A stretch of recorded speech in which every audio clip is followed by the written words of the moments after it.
আসসালামু আলাইকুম। শুরু করছি নগদ জনপদের খবর। আমি মৃত্তিকা মোস্তফা।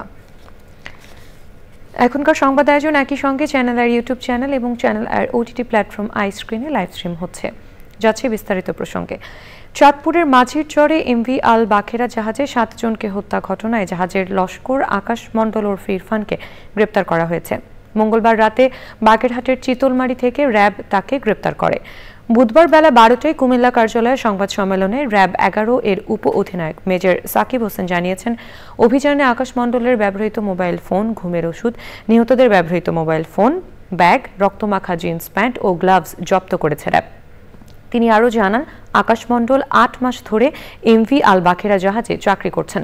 প্রাথমিক জিজ্ঞাসাবাদে আকাশ জানিয়েছেন, বেতন ভাতা, ছুটি, কর্মচারীদের সঙ্গে মাস্টারের আচরণ ও বিল ভাউচার একা ভোগ করা নিয়ে তার মধ্যে ক্ষোভের সৃষ্টি হয়। এর রেশ ধরে 22শে ডিসেম্বর রাতের খাবারের সাথে চেতনানাশক মিশিয়ে সবাইকে অজ্ঞান করেন আকাশ। এরপরই জাহাজের মাস্টার কিবরিয়াকে তার রুমে জাহাজের নিরাপত্তার কাজে ব্যবহৃত কুড়ালের আঘাতে হত্যা করা হয়। 23 ডিসেম্বর নৌকায় করে আত্মগোপনে চলে যান আকাশ মণ্ডল। ওই দিনই চাঁদপুরের হাইমচর থেকে আল বাখেরা জাহাজ থেকে কর্মীদের মরদেহ উদ্ধার করে শৃঙ্খলা বাহিনী। গ্রেফতারকৃত আকাশ মণ্ডল ওরফে ইরফানের দেওয়া তথ্য অনুযায়ী মূলত জাহাজের মাস্টারের ওপর ক্ষোভের কারণেই তার উদ্দেশ্য ছিল জাহাজের মাস্টারকে হত্যা করা, এবং এই হত্যাকাণ্ড সংগঠিত করার পর যখন সে বুঝতে পারে অন্যান্য যে ক্রুরা আছে তারা সে পালিয়ে গেলে তার সম্পর্কে তথ্য দিয়ে দিবে, তাই আইনশৃঙ্খলা রক্ষাকারী বাহিনীর হাত থেকে রক্ষা পাওয়ার জন্য সে ক্রমান্বয়ে বাকি সদস্যদেরকে হত্যার চেষ্টা করে।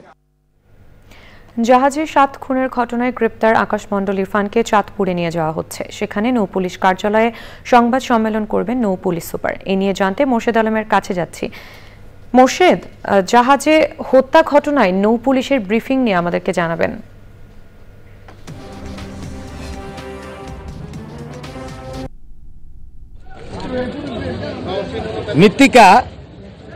মৃত্তিকা চাঁদপুরের 7 মার্ডারের একমাত্র আসামি ইরফানকে বাগেরহাট থেকে আটক করে কুমিল্লা র্যাব 11।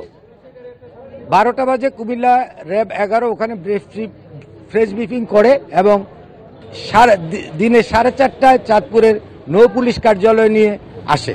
এখন আসামি নৌপুল কার্যালয়ে অবস্থান করছে।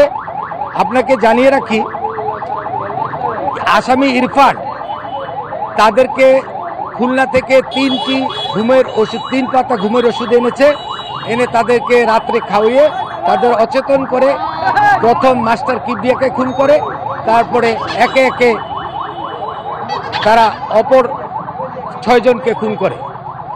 এখন মৃত্তিকা এখন আসামিকে নিয়ে যাওয়া হচ্ছে কোর্টে। আশা করা হচ্ছে 10 দিনের রিমান্ড। নৌ পুলিশ আমাকে জানিয়েছে 10 দিনের রিমান্ড চাবে ইরফানকে। এই মুহূর্তে আমার কাছে এই ছিল। মৃত্তিকা, ধন্যবাদ আপনাকে। বাণিজ্য উপদেষ্টা শেখ বশিরউদ্দিন বলেছেন, অর্থ পাচার, অলিগার্কের উত্থান ও গুটি কয়েক লোকের হাতে সম্পদের কেন্দ্রীভূত হওয়ায় অর্থনৈতিক ও রাজনৈতিক প্রতিষ্ঠানের ধ্বংস হয়েছে। ব্যাপক দুর্নীতির কারণে অর্থনীতিতে চাপ সৃষ্টি হয়েছে বলে মন্তব্য করেন তিনি। সকালে institute of cost and management accountants of Bangladesh ICMAB Chattogram শাখা আয়োজিত বাংলাদেশের বিকশিত অর্থনৈতিক পরিপ্রেক্ষিতে অভিগমন এই বিষয়ে সম্মেলনে তিনি এই কথা বলেন। সম্মেলনে বক্তৃতা করেন বাণিজ্য মন্ত্রণালয়ের সচিব মোহাম্মদ সেলিম উদ্দিন, NBR এর চেয়ারম্যান মোহাম্মদ আব্দুর রহমান খান, BSRM গ্রুপের চেয়ারম্যান আলী হোসেন আকবর আলী, ICMAB-র প্রেসিডেন্ট এবং অন্যরা। থিম পেপার উপস্থাপন করেন সিপিডির senior research fellow Taufiqul Islam Khan.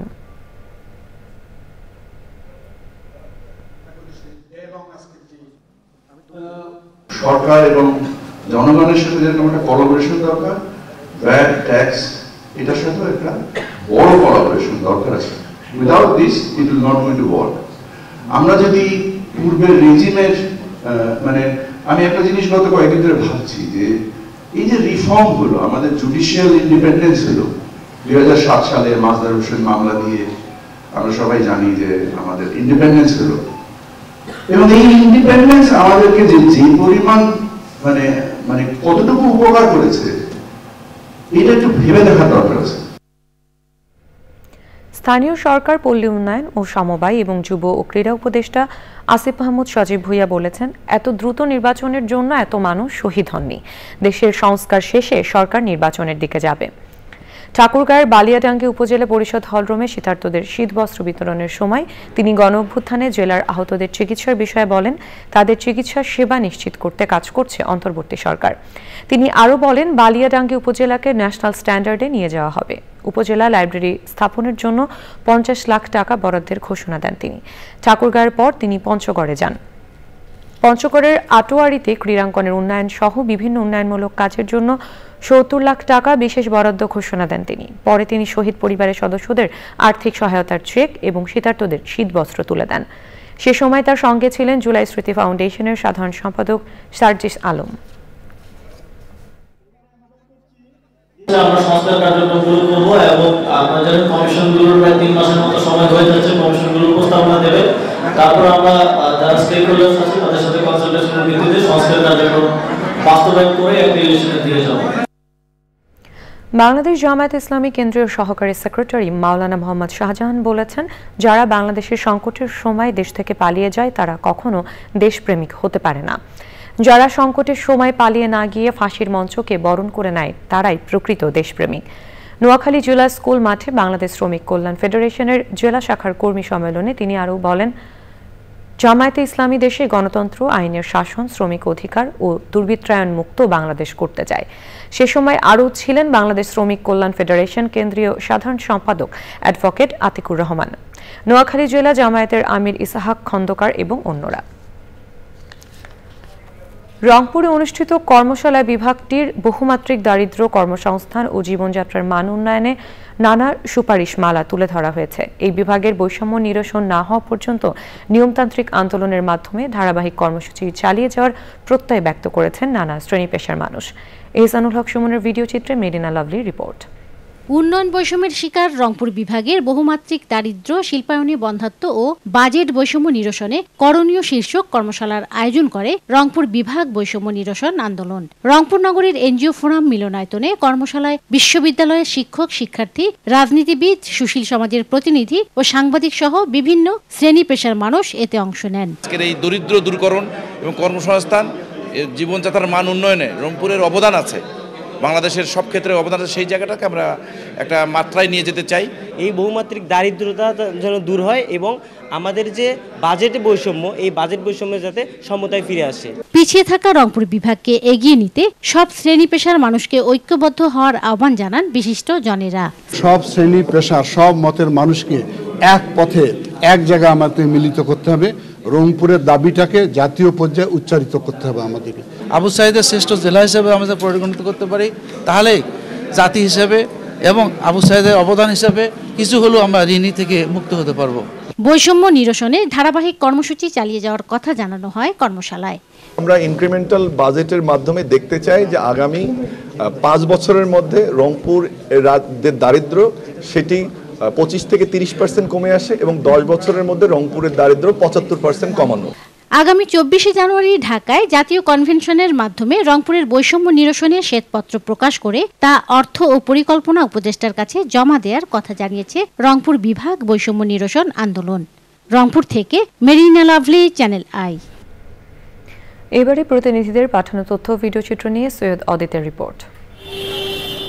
আন্তঃক্যাডার বৈষম্য নিরসনে ক্যাডার ভিত্তিক মন্ত্রণালয় সহ উপসচিব থেকে তদূর্ধ্ব পদে মেধার ভিত্তিতে নিয়োগের দাবিতে কলম বিরতি পালন করেছে ময়মনসিংহ মেডিকেল কলেজের আন্তঃক্যাডারের চিকিৎসকরা। রংপুরে মহান বিজয় দিবস উপলক্ষে মুক্তিযোদ্ধাদের সংবর্ধনা ও সাংস্কৃতিক অনুষ্ঠান হয়েছে। অনুষ্ঠানে প্রধান অতিথি ছিলেন 66 পদাতিক ডিভিশনের GOC major general Mohammad Kamrul Hasan. বিশেষ অতিথি ছিলেন মির্জা সানজিদা হাসান। সিরাজগঞ্জ শহরের বহুমুখী উচ্চ বিদ্যালয় মাঠে মতবিনিময় সভা করেছে জেলা বিএনপি। প্রধান অতিথির বক্তৃতা করেন বিএনপির চেয়ারপারসনের উপদেষ্টা বীর মুক্তিযোদ্ধা আব্দুস সালাম। নোয়াখালীর বেগমগঞ্জ উপজেলার হাজিপুর ইউনিয়ন জামায়াত ইসলামীর কর্মী সম্মেলন হয়েছে। প্রধান অতিথি ছিলেন জেলা জামায়াত ইসলামীর সেক্রেটারি মৌলানা বোরহান উদ্দিন। রাজশাহীতে বাংলাদেশ গার্ল গাইডস অ্যাসোসিয়েশনের আঞ্চলিক গাইড ক্যাম্প মহাতাবু হয়েছে। অনুষ্ঠানে প্রধান অতিথি ছিলেন রাজশাহী বিভাগীয় কমিশনার খন্দকার আজিম আহমেদ। সিলেটে গণসংহতি আন্দোলনের জেলা কমিটির উদ্যোগে রাষ্ট্রের গণতান্ত্রিক রূপান্তরে নতুন রাজনৈতিক বন্দোবস্ত প্রতিষ্ঠার দাবিতে গণসংলাপ হয়েছে। সেখানে প্রধান অতিথি ছিলেন গণসংহতি আন্দোলনের প্রধান সমন্বয়কারী জুনায়েদ সাকি। চুয়াডাঙ্গার নীলমণিগঞ্জে 500-র বেশি শীতার্তকে কম্বল বিতরণ করেছে ব্যুরো বাংলাদেশ কুষ্টিয়া শাখা। অনুষ্ঠানে প্রধান অতিথি ছিলেন অতিরিক্ত জেলা প্রশাসক মিজানুর রহমান। মেহেরপুরে আনসার ও ভিডিপির জেলা কমান্ডেন্টের উদ্যোগে 200 সদস্যকে কম্বল বিতরণ করা হয়েছে।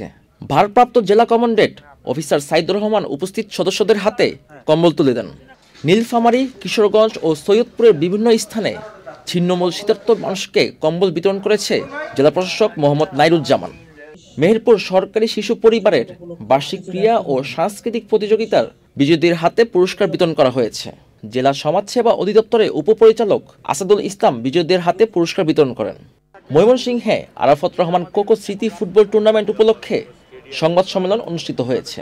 সংবাদ সম্মেলনে বক্তব্য রাখেন বিএনপির জাতীয় নির্বাহী কমিটির সাংগঠনিক সম্পাদক শরীফুল আলম ও অন্যরা। টুর্নামেন্টে সবুজ ও লাল দলে বিভক্ত হয়ে ময়মনসিংহ বিভাগে 7টি দল অংশ নেবে। সৈয়দ অদিত, চ্যানেল আই। দর্শক, এই ছিল জনপদের খবর। সবাইকে সাথে থাকার জন্য ধন্যবাদ।